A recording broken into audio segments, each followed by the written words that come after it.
എന്താണ് establishment budget?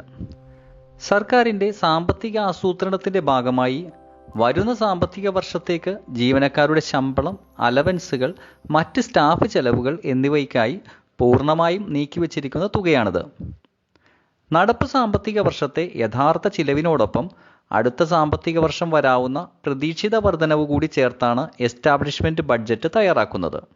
ഇതോടൊപ്പം description ബോക്സിൽ നൽകിയിട്ടുള്ള എസ്റ്റാബ്ലിഷ്മെന്റ് ബഡ്ജറ്റ് തയ്യാറാക്കാനുള്ള പ്രിപ്പറേഷൻ ടൂൾ പരിചയപ്പെടുത്തുകയും വളരെ എളുപ്പത്തിൽ അനുബന്ധങ്ങൾ തയ്യാറാക്കുന്നത് എങ്ങനെയെന്നും പറഞ്ഞു തരുന്നു. കൂടുതൽ വ്യക്തതയ്ക്കായി ഈ വീഡിയോ മുഴുവനായി കാണുക. ഡിസ്ക്രിപ്ഷൻ ബോക്സിൽ നൽകിയിട്ടുള്ള ലിങ്കിൽ നിന്നും ഡൗൺലോഡ് ചെയ്ത എക്സൽ ഷീറ്റിലെ ഫോർമുലകൾ ആക്റ്റീവ് ആകണമെങ്കിൽ office.com പോർട്ടലിൽ ഓപ്പൺ ചെയ്യേണ്ടതായിട്ടുണ്ട്. അതെങ്ങനെയെന്ന് നോക്കാം. ആദ്യം നിങ്ങളുടെ ഗൂഗിൾ ക്രോം ബ്രൗസർ ഓപ്പൺ ചെയ്ത ശേഷം സെർച്ച് ബാറിൽ office.com എന്ന് ടൈപ്പ് ചെയ്ത് എൻ്റർ ചെയ്യുക. തുറന്നു വരുന്ന പേജിൽ സൈൻ ഇൻ ടാബിൽ ക്ലിക്ക് ചെയ്ത് അടുത്ത ഇൻ്റർഫേസിലേക്ക് പോവുക. ഇവിടെ നിങ്ങളുടെ മെയിൽ ID എൻ്റർ ചെയ്യേണ്ടതായിട്ടുണ്ട്.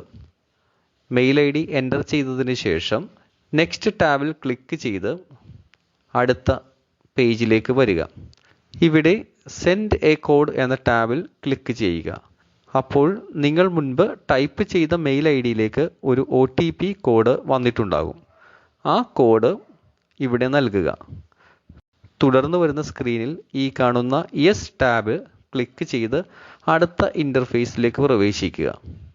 ഇവിടെ ഇടതുവശത്ത് കാണുന്ന 9 ഡോട്ടുകളിൽ ക്ലിക്ക് ചെയ്ത് അതിൽ നിന്നും എക്സൽ ഐക്കൺ സെലക്ട് ചെയ്യുക. തുറന്നു വരുന്ന എക്സൽ പേജിൽ മുകളിൽ ഫയൽ എന്ന ടാബിൽ ക്ലിക്ക് ചെയ്ത് ഓപ്പൺ പ്രസ് ചെയ്യുക. ഈ കാണുന്ന open file from this device എന്ന ഓപ്ഷൻ സെലക്ട് ചെയ്ത് നാം മുൻപ് ഡൗൺലോഡ് ചെയ്ത് വെച്ചിരിക്കുന്ന എക്സൽ ഫയൽ സെലക്ട് ചെയ്ത് നൽകുക. ഒരു കാരണവശാലും ഫയൽ ഓപ്പൺ ആയില്ലെങ്കിലോ ഈ മെസ്സേജ് കാണുന്നെങ്കിലോ ബ്രൗസറിലെ പോപ്പപ്പ് ബ്ലോക്കർ അലൗ ചെയ്ത് നൽകിയാൽ ഫയൽ എളുപ്പത്തിൽ ഓപ്പൺ ചെയ്യാവുന്നതാണ്. എസ്റ്റാബ്ലിഷ്മെന്റ് ബഡ്ജറ്റ് പ്രിപ്പറേഷൻ ടൂൾ എങ്ങനെ എളുപ്പത്തിൽ അപ്ഡേറ്റ് ചെയ്യാം എന്ന് നമുക്ക് നോക്കാം. ഈ ടൂൾ ഫില്ല് ചെയ്യുന്നതിന് മുൻപായി താഴെ പറയുന്ന രേഖകൾ കയ്യിൽ കരുതേണ്ടതാണ്. കഴിഞ്ഞ സാമ്പത്തിക വർഷത്തെ മാർച്ച് 31 വരെയുള്ള ഡീറ്റെയിൽസ് അടങ്ങുന്ന അവസാനത്തെ മന്ത്ലി അക്കൗണ്ട്സ് സ്റ്റേറ്റ്മെന്റ്. രണ്ടാമതായി ഈ സാമ്പത്തിക വർഷത്തെ ജൂലൈ 31 വരെയുള്ള ഡീറ്റെയിൽസ് അടങ്ങുന്ന മന്ത്ലി അക്കൗണ്ട്സ് സ്റ്റേറ്റ്മെന്റ്. 3. കഴിഞ്ഞ സാമ്പത്തിക വർഷത്തിൽ സമർപ്പിച്ച ബഡ്ജറ്റ് എസ്റ്റിമേറ്റ് സ്റ്റേറ്റ്മെന്റ്. ഇത്രയുമാണ് കയ്യിൽ കരുതേണ്ടത്. ഈ ടൂളിൽ പ്രധാനമായും 2 വിഭാഗങ്ങളാണുള്ളത്. ഒന്ന്, ഗ്രീൻ കളർ ഷീറ്റുകൾ, സ്റ്റേറ്റ്മെന്റ് 1 മുതൽ അനക്ഷർ 9-2 വരെ. ഇവ നമ്മൾ മാനുവലായി ഫില്ല് ചെയ്യേണ്ടതില്ല.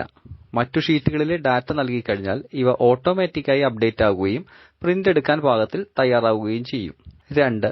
അപ്ഡേറ്റ് ചെയ്യേണ്ട ഷീറ്റുകൾ EMD1, EMD2, EMD3, actual expenditure, budget estimate, actual expenditure up to 31st July, expected expenditure from August 1 to March 31st എന്നിവയാണ് നമ്മൾ ഫില്ല് ചെയ്യേണ്ടത്.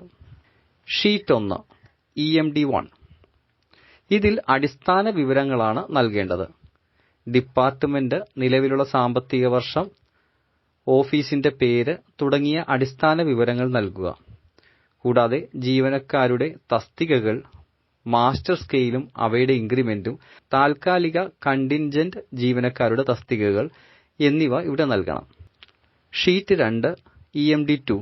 സ്ഥിരം ജീവനക്കാരുടെ വിവരങ്ങളാണ് ഈ ഷീറ്റിൽ നൽകേണ്ടത്. ഓഫീസിന്റെ പേര്, ജീവനക്കാരുടെ തസ്തിക എന്നിവ നൽകിയിട്ടുള്ള ഡ്രോപ്പ് ഡൗൺ മെനുവിൽ നിന്ന് മാത്രം തിരഞ്ഞെടുക്കുക. തിരഞ്ഞെടുത്തവയ്ക്ക് നേരെ ആവശ്യമായ വിവരങ്ങൾ ഫില്ല് ചെയ്യുക. Sheet 3 EMD3. കണ്ടിൻജന്റ് ജീവനക്കാരുടെ വിവരങ്ങളും അവർക്ക് അർഹമായ അലവൻസുകളും ഇവിടെ നൽകുക. ഇതിലും ഡ്രോപ്പ് ഡൗൺ മെനുവിലുള്ളവ അതിൽ നിന്ന് തന്നെ ചൂസ് ചെയ്യേണ്ടതാണ്. Sheet 4 actual expenditure. കഴിഞ്ഞ സാമ്പത്തിക വർഷത്തിൽ ഓരോ ഇനത്തിലും വന്നിട്ടുള്ള ആകെ തുകയാണ് ഇവിടെ നൽകേണ്ടത്. ഇത് ഫില്ല് ചെയ്യുവാൻ മാർച്ച് 31 വരെ അടങ്ങിയിട്ടുള്ള മന്ത്ലി അക്കൗണ്ട് സ്റ്റേറ്റ്മെന്റിൽ ഓരോ ഇനത്തിലും നേരെ കാണിച്ചിരിക്കുന്ന പ്രോഗ്രസീവ് ടോട്ടൽ നൽകുക. Sheet 5 budget estimate. കഴിഞ്ഞ സാമ്പത്തിക വർഷം സമർപ്പിച്ച സ്റ്റേറ്റ്മെന്റ് 1-ലെ അടുത്ത സാമ്പത്തിക വർഷത്തേക്കുള്ള പ്രതീക്ഷിത ചെലവ് നൽകുക. അതായത് ഈ കാണിച്ചിരിക്കുന്ന ഓരോ ഇനത്തിനും നേരെ കാണുന്ന അവസാനത്തെ കോളത്തിലെ തുകയാണ് നൽകേണ്ടത്. Expenditure up to July 31. ഈ സാമ്പത്തിക വർഷത്തെ ജൂലൈ മാസം വരെ ഉൾക്കൊള്ളിച്ചിട്ടുള്ള മന്ത്ലി അക്കൗണ്ട് സ്റ്റേറ്റ്മെന്റ് നോക്കുക. ഓരോ ഇനത്തിനും നേരെ കാണുന്ന പ്രോഗ്രസീവ് ടോട്ടൽ ഇവിടെ നൽകുക. Sheet 7 expected expenditure from August 1 to 31 March. ഇത് ഓഗസ്റ്റ് 1 മുതൽ മാർച്ച് 31 വരെയുള്ള പ്രതീക്ഷിത ചെലവാണ് നൽകേണ്ടത്. ഈ സാമ്പത്തിക വർഷത്തിന്റെ അവസാനം വരെയുള്ള പ്രതീക്ഷിത ചെലവുകൾക്കായി ഇനി എത്ര തുക കൂടി വരും എന്ന് കണക്കാക്കി നൽകുക.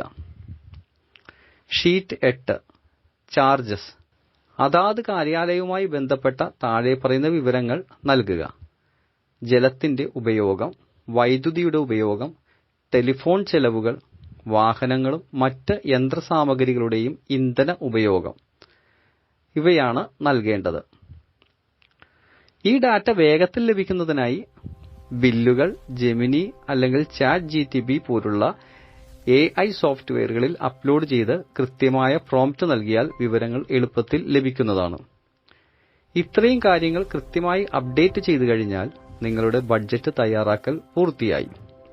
ഇനി ഗ്രീൻ കളറിൽ നൽകിയിട്ടുള്ള സ്റ്റേറ്റ്മെന്റുകൾ ഓട്ടോമാറ്റിക്കായി അപ്ഡേറ്റ് ആയിട്ടുണ്ടോ എന്ന് പരിശോധിച്ച് നേരിട്ട് പ്രിന്റ് എടുക്കാവുന്നതാണ്.